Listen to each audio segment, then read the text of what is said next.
Hey guys, welcome back to invest mindset. दोस्तों, सभी investors को एक कंफ्यूजन हमेशा रहता होगा कि इन्वेस्ट करने का सही तरीका क्या है। क्या हम छोटे छोटे अमाउंट से कंटिन्यूसली इन्वेस्ट करें, जैसे 500 या 5000 रुपये पर मंथ, जिसे हम SIP कहते हैं, या फिर पैसों को सेव करके एक बड़ा अमाउंट जैसे 5000 या 5 लाख रुपया एक साथ राइट टाइम पे इन्वेस्ट करें, जिसे हम लमसम कहते हैं। तो इन्वेस्ट करने का सबसे बेस्ट तरीका है क्या, SIP या लमसम? दोस्तों, इसी सवाल का जवाब आपको इस वीडियो से एकदम क्लियरली मिलेगा और हम ये भी जानेंगे कि इन्वेस्ट करने का राइट टाइम कब होता है और कौन सी स्ट्रेटेजी किन लोगों के लिए ज्यादा बेटर होगी। और इसके साथ में ये पावर ऑफ कंपाउंडिंग इनमें काम कैसे करता है हम ये भी जानेंगे, जिसमें हम CAGR और IRR के इंपॉर्टेंट कॉन्सेप्ट को भी समझेंगे। और दोस्तों, ये सब चीज मैं आप लोगों को एकदम सिंपल लैंग्वेज में समझाऊंगा, एग्जाम्पल्स और स्टोरीज के साथ, ताकि एक 5th स्टैंडर्ड के बच्चे को भी ये फाइनेंस के डिफिकल्ट कॉन्सेप्ट एक ही बार में बहुत ही आसानी से समझ आ जाए। तो दोस्तों, आज की वीडियो में मैं आप लोगों को 3 स्टोरी सुनाऊंगा, जिससे हम ये दोनों इन्वेस्टमेंट मेथड को अलग अलग तरह से एनालाइज करेंगे। तो वीडियो बहुत ही इंटरेस्टिंग होने वाला है, इसे एंड तक जरूर देखना, क्योंकि मैं गारंटी के साथ कह सकता हूं कि इस एक वीडियो से आपकी इन्वेस्टिंग की नॉलेज काफी ज्यादा इंप्रूव होगी और अपनी लाइफ टाइम में आप इससे लाखों रुपए का प्रॉफिट कमा सकते हो। तो बिना वक्त बर्बाद किए हम शुरू करते हैं। तो दोस्तों, ये 1992 की बात है। लकी और मोंटी दोनों दोस्त थे, इनकी शादी हो चुकी है। ये दोनों कुछ सालों से एक प्राइवेट कंपनी में जॉब कर रहे हैं। तो एक दिन इनकी कंपनी से इनको बोनस मिलता है। तो मोंटी टीवी पे न्यूज देख रहा था कि कैसे स्टॉक मार्केट बहुत ही तेजी से ऊपर जा रहा है और बहुत सारे लोग यहाँ से पैसा कमा के अमीर बन रहे हैं। तो वो फौरन अपने एक ब्रोकर फ्रेंड को कॉल करता है, जो उसको बोलता है कि उसे वीडियोकॉन कंपनी के स्टॉक में इन्वेस्ट करना चाहिए। इसका शेयर प्राइस पहले 8 रुपए का था, लेकिन अब ये 50 रुपए का हो गया है। तो उसका 1 लाख रुपया कुछ ही महीनों में 2-3 गुना ग्रो हो सकता है। तो इसीलिए मोंटी यहाँ पे अपना सबसे पहला इन्वेस्टमेंट करता है, जो होता है वीडियोकॉन कंपनी का स्टॉक, और उसमें वो 1 लाख रुपया डायरेक्टली इन्वेस्ट कर देता है, मतलब लमसम इन्वेस्टमेंट। और ये बात वो अपने फ्रेंड लकी से भी कहता है कि उसने हाल ही में एक स्टॉक में इन्वेस्ट किया जब इसका प्राइस 50 रुपए पे था, और अभी उसके इन्वेस्ट करने के बाद ये 55 रुपीज में पहुंच गया है।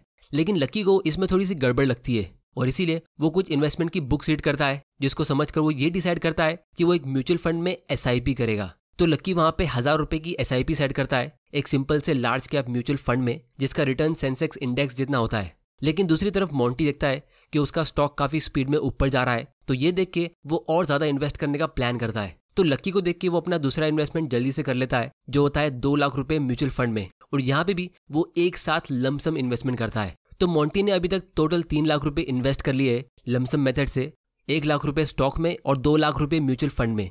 और लकी ने सिर्फ 1000 रुपए की मंथली SIP सेट की है एक सिंपल से लार्ज कैप म्यूचुअल फंड में। अब मोंटी ने SIP सेट इसीलिए नहीं की क्योंकि उसे लगता है कि एक बार जब आपने SIP सेट कर दी तो आपको EMI की तरह उसे हमेशा पे करते रहना पड़ता है। और दोस्तों, कमिटमेंट देना किसको पसंद है? क्या पता फ्यूचर में हमारे पास पैसे हो ना हो।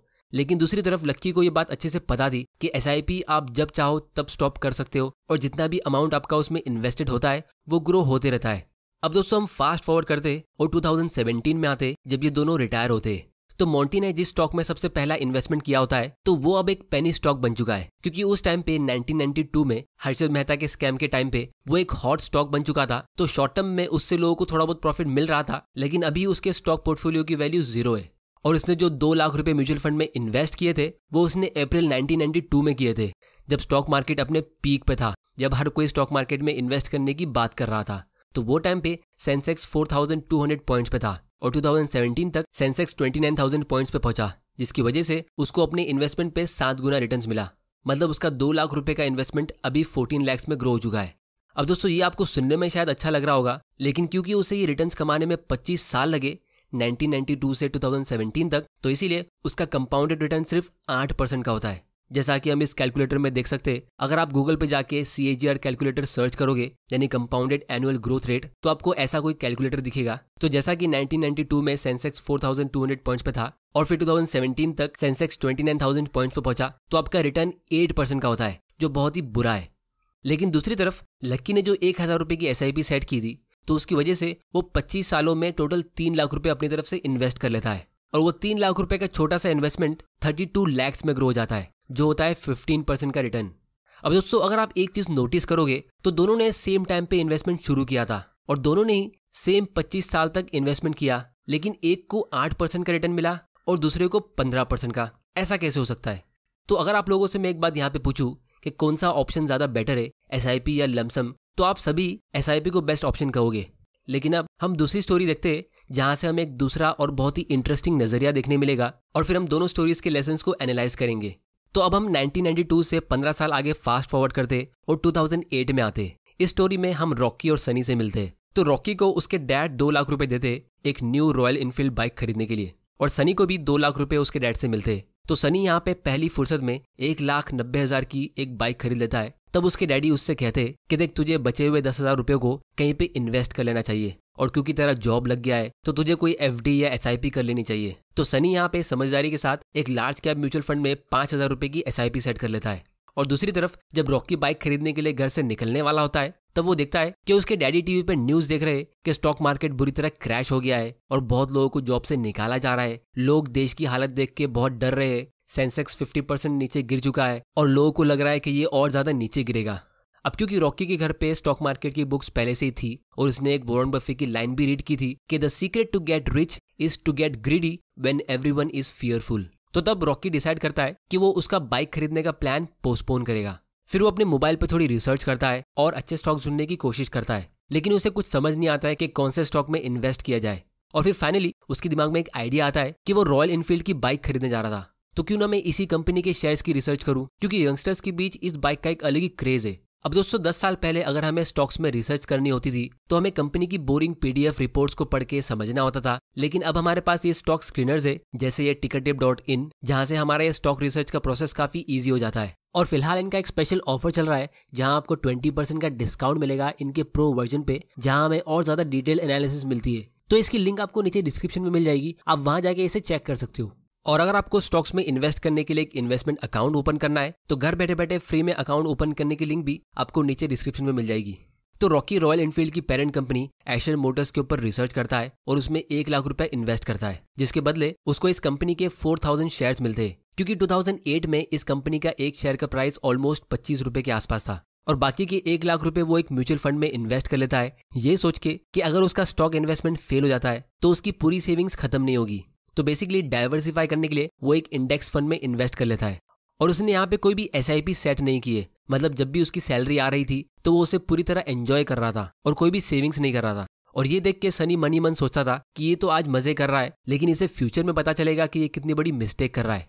तो अब हम 10 साल आगे फास्ट फॉरवर्ड करते और 2018 में आते और देखते हैं कि इन दोनों ने कितना प्रॉफिट कमाया। तो सबसे पहले हम सनी की बात करते। उसने 10 साल में यानी 2008 से लेकर 2018 तक 5-5 हजार की मंथली SIP के जरिए टोटल 6 लाख रुपए इन्वेस्ट कर दिए। उसे बीच में काफी बार मन किया कि वो अपनी SIP को रोक दे, क्योंकि मार्केट कंडीशन बीच बीच में खराब हो रही थी, लेकिन फिर भी उसने डिसिप्लिन के साथ अपनी SIP चलने दी और अभी उसके पोर्टफोलियो की वैल्यू 10.3 लाख की है, मतलब उसे 4 लाख रुपए का प्रॉफिट मिला, जो होता है सिर्फ 10% का रिटर्न। अब हम बात करते हैं रॉकी की। तो रॉकी ने जो 1 लाख रुपए डाइवर्सिफाई करने के लिए म्यूचुअल फंड में इन्वेस्ट किए थे, उसकी वैल्यू अब 4 लाख रुपए की होती है, क्योंकि 2008 में सेंसेक्स 9,000 पॉइंट्स पे था और 2018 तक ये 37,000 पॉइंट्स पे पहुंचा, मतलब ऑलमोस्ट 4 गुना ऊपर गया। तो ये होता है 15% का रिटर्न। अब दोस्तों यहाँ पे अगर हम नोटिस करेंगे तो दोनों ने सेम टाइप की म्यूचुअल फंड में इन्वेस्ट किया और दोनों ने 10 साल के लिए इन्वेस्ट किया, लेकिन सनी को SIP से सिर्फ 10% का रिटर्न मिला और रॉकी को लमसम से 15% का। तो यहाँ पे उल्टा कैसे हो गया? पहली स्टोरी में SIP से अच्छा रिटर्न मिला था, अब SIP का परफॉर्मेंस बुरा कैसे हो गया? तो इसका रीजन ये है कि रॉकी ने एक साथ अपना पूरा पैसा बेयर मार्केट में इन्वेस्ट किया था, मतलब यहाँ पे तो स्टार्टिंग पॉइंट हमारा ये एग्जैक्ट बॉटम है और एंड पॉइंट हमारा ये है। तो स्टार्ट से एंड तक ये 15% का एनुअल रिटर्न होता है, जिसे हम CAGR कहते हैं। लेकिन सनी ने जब मार्केट क्रैश हुआ था और वो इन्वेस्ट करने का सबसे बेस्ट टाइम था, तो उसने वो टाइम पे सिर्फ 5,000 रुपए इन्वेस्ट किए थे। फिर अगले महीने जब मार्केट थोड़ा सा रिकवर हुआ तो SIP के जरिए उसने फिर से 5,000 रुपए इन्वेस्ट किए, और इसी तरह जब मार्केट ऊपर जाता रहा तो उसकी SIP के जरिए उसके 5-5 हजार रुपए इन्वेस्ट होते गए। तो इसीलिए रॉकी के मुकाबले उसने अपने म्यूचुअल फंड्स को बाय करने के लिए ज्यादा प्राइस पे किया। तो ये जो सनी का 10% रिटर्न था, इसे हम IRR कहते हैं, यानी इंटरनल रेट ऑफ रिटर्न। मतलब आपके इंटरनली जितने भी मल्टीपल इन्वेस्टमेंट्स हुए ये उसका एक एवरेज निकालता है, क्योंकि SIP में हमेशा मल्टीपल इन्वेस्टमेंट्स होते हैं, क्योंकि आप हर महीने बाइंग करते हो, तो इसीलिए इसमें हमेशा IRR कैलकुलेट होता है और वन टाइम इन्वेस्टमेंट में हमेशा CAGR कैलकुलेट होता है। अब इसको हम थोड़ा और डिटेल में नेक्स्ट स्टोरी में समझेंगे, जिससे आपका सारा डाउट क्लियर हो जाएगा। और दोस्तों एक और बहुत ही इंपॉर्टेंट चीज नोट करने वाली ये है कि अगर सनी ने बुरे मार्केट कंडीशन में डर के अपनी SIP स्टॉप की होती और सिर्फ तभी अपनी SIP कंटिन्यू रखी होती जब मार्केट अच्छा कर रहा था, तो उसको 10% से भी कम रिटर्न मिलता, 6% या 5% या शायद उससे भी कम। अब दोस्तों इससे पहले कि आप अपनी SIP स्टॉप करो, इसका एक बहुत ही स्पेशल पावर होता है जिसको हम आगे डिस्कस करेंगे। लेकिन उससे पहले हम बात करते हैं रॉकी के स्टॉक इन्वेस्टमेंट के बारे में। तो रॉकी ने जो एशर मोटर्स के शेयर्स लिए थे उससे उसकी जिंदगी बदल गई, क्योंकि वो कंपनी का शेयर 25 रुपए से ग्रो होकर 2018 तक ऑलमोस्ट 3000 रुपए पे पहुंच गया। यानी 10 साल में 110 गुना ग्रो हो गया, जिससे उसकी 1 लाख रुपए का छोटा सा इन्वेस्टमेंट 1.1 करोड़ में ग्रो हो गया। और अब उसको जो छोटा सा 1% का डिविडेंड मिलता है वो उसके जरिए हर साल एक नई बाइक खरीद सकता है। अब दोस्तों, अगर रॉकी ने इस स्टॉक में थोड़ा थोड़ा करके इन्वेस्ट किया होता, यानी SIP की तरह, तो ऑब्वियसली उसका रिटर्न कम होता, क्योंकि ये स्टॉक तो धीरे धीरे करके ऊपर जा रहा था। तो इसीलिए यहाँ पे हमारा सबसे पहला लेसन ये कि अगर आप एक बड़ा अमाउंट किसी स्टॉक में एक साथ इन्वेस्ट करते हो, यानी लमसम, तो इसमें सबसे ज्यादा रिवॉर्ड भी होता है, जो रॉकी को एक राइट टाइम पे एक हाई क्वालिटी कंपनी में इन्वेस्ट करके मिला। लेकिन यहाँ पे सबसे ज्यादा रिस्क भी होता है, जैसे मोंटी को एक हॉट स्टॉक में इन्वेस्ट करके ये सबक मिला कि आपका सारा पैसा यहाँ पे जीरो हो सकता है। तो ये था हमारे आज की वीडियो का सबसे पहला और सबसे बेसिक लेसन कि स्टॉक में लमसम इन्वेस्टमेंट करने से या तो आप जीरो बनोगे या फिर आप हीरो बन सकते हो, मतलब अपनी लाइफ टाइम की वेल्थ बिल्ड कर सकते हो। अब हम बात करते हैं सेकंड लेसन की। तो अगर आप SIP करते हो किसी लार्ज कैप म्यूचुअल फंड में या इंडेक्स फंड में, तो लॉन्ग टर्म में उसमें आपके पूरे पैसे डूब जाएंगे, ऐसा होने के चांस बहुत कम होते हैं, क्योंकि यहाँ पे आप एक साथ 40-50 स्टॉक के बास्केट में डाइवर्सिफाई करते हो और उसके ऊपर आप अपनी इन्वेस्टमेंट की टाइमिंग को भी डाइवर्सिफाई करते हो, मतलब portfolio diversification plus time diversification. तो ये डबल डाइवर्सिफिकेशन हुआ, जिसकी वजह से आपका रिस्क बहुत कम हो जाता है और इसीलिए आपका रिटर्न भी बहुत बोरिंग होता है, जैसे 10% से 15% के बीच। अब ये गारंटी नहीं है, लेकिन पास्ट के हिसाब से आपको कुछ ऐसा मिल सकता है। लेकिन फिर भी FD से और दूसरी फिक्स्ड इनकम वाली पॉलिसी से आपको अच्छा ही रिटर्न मिलना चाहिए, क्योंकि अगर आप नोटिस करोगे तो दोनों ही स्टोरी में SIP करने वालों को लॉस नहीं हुआ। पहली स्टोरी में मोंटी को हॉट स्टॉक्स में इन्वेस्ट करके काफी ज्यादा लॉस हुआ, तब SIP करने वाला हीरो बन गया। लेकिन दूसरी स्टोरी में रॉकी ने जो एक वन टाइम इन्वेस्टमेंट किया था वो हर कोई नहीं कर सकता, क्योंकि उसके लिए आपको इतनी नॉलेज और राइट टाइम पे उतना पैसा चाहिए। तो इसीलिए उसके सामने SIP थोड़ा फीका पड़ गया। तो इसीलिए SIP की खास बात यह है कि अगर आप बिल्कुल गलत टाइम पे भी SIP स्टार्ट कर लेते हो, जब आपको बिल्कुल भी इन्वेस्ट नहीं करना चाहिए, जैसे बिल्कुल मार्केट के पीक पे, और फिर उसके बाद मार्केट क्रैश आता है, तो भी आपका कुछ खास नुकसान होगा नहीं, क्योंकि आपने SIP अभी बस स्टार्ट किए। आप एक छोटे अमाउंट से इन्वेस्ट करना अभी शुरू कर रहे हो, तो जब फ्यूचर में मार्केट क्रैश होगा तो आप उसका भी फायदा उठा सकते हो। तो इसीलिए अगर आपको डर लगता है कि फ्यूचर में मार्केट क्रैश होने वाला है, तो वो टाइम पे भी आप अपनी SIP स्टार्ट कर सकते हो, क्योंकि अगर मार्केट क्रैश नहीं हुआ और ऊपर जाता गया तो आप एक अच्छी अपॉर्चुनिटी मिस कर दोगे। तो दोस्तों, ये था हमारा इस वीडियो का सेकंड लेसन कि SIP का सबसे बेस्ट एडवांटेज ये है कि क्योंकि आप इसके थ्रू ऑटोमेटिकली इन्वेस्ट करते हो, तो SIP के कोई इमोशंस नहीं होते। तो बुरे मार्केट, अच्छे मार्केट, ये हर मार्केट में अपना इन्वेस्टमेंट करता रहता है। तो इसीलिए SIP स्टार्ट करने का कोई भी सही या गलत टाइम नहीं होता है, आप इसे कभी भी स्टार्ट कर सकते हो। अब हम तीसरे केस की बात करते कि जब हम म्यूचुअल फंड में एक लमसम इन्वेस्टमेंट करते तो हमें कितना रिटर्न मिल सकता है। तो इसका मैं आप लोगों को एक काफी शॉर्ट और सिंपल आंसर देता हूँ कि अगर आपको डाउट है कि आपको किसी म्यूचुअल फंड में SIP करना चाहिए या लमसम, तो आप हमेशा SIP चुनो, क्योंकि म्यूचुअल फंड में एक अच्छे टाइम पे इन्वेस्ट करने से आपको बहुत ज्यादा मल्टी बैगर रिटर्न नहीं मिल सकता। आपको यहाँ पे मुश्किल से 2-3% का ही डिफरेंस मिलेगा, जैसे 10 से 15% के बीच।